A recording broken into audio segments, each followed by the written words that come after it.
वेगवेगळ्या लहान सण मोठ्या मूर्ती आहेत ते ग्राइंडरनं कापण्याचं काम या ठिकाणी केलं जातं. म्हणजे मूळ मंदिराचा जो ढाचा आहे त्यालाच कुठेतरी बाधा आणण्याचं काम या पुरातत्व विभागाकडून होतंय.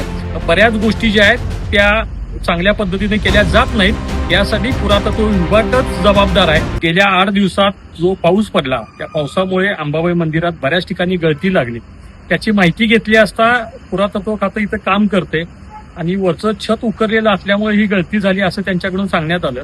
पण हे काम करत असताना योग्य ती काळजी या पुरातत्व विभागाकडून घेण्यात आलेली नाही आहे. हे फक्त निमित्त जरी असलं तरी अशा बऱ्याच ठिकाणी जे काम चालू आहे संवर्धनाचं त्यामध्ये बऱ्याच गोष्टी ज्या आहेत त्या चांगल्या पद्धतीने केल्या जात नाहीत, यासाठी पुरातत्व विभागच जबाबदार आहे.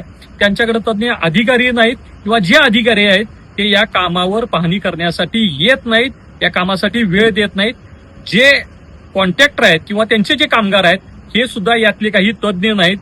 या प्रामुख्यानं जर बघितलं तर मंदिरावर प्रत्येक दगडावर बारीक नक्षीकाम आहे, वेगवेगळ्या लहान सण मोठ्या मूर्ती आहेत ते ग्राइंडरनं कापण्याचं काम या ठिकाणी केलं जातं. म्हणजे मूळ मंदिराचा जो ढाचा आहे त्यालाच कुठेतरी बाधा आणण्याचं काम या पुरातत्व विभागाकडून होतंय आणि याच्यासाठी आम्ही अक्षर घेतलेला आहे.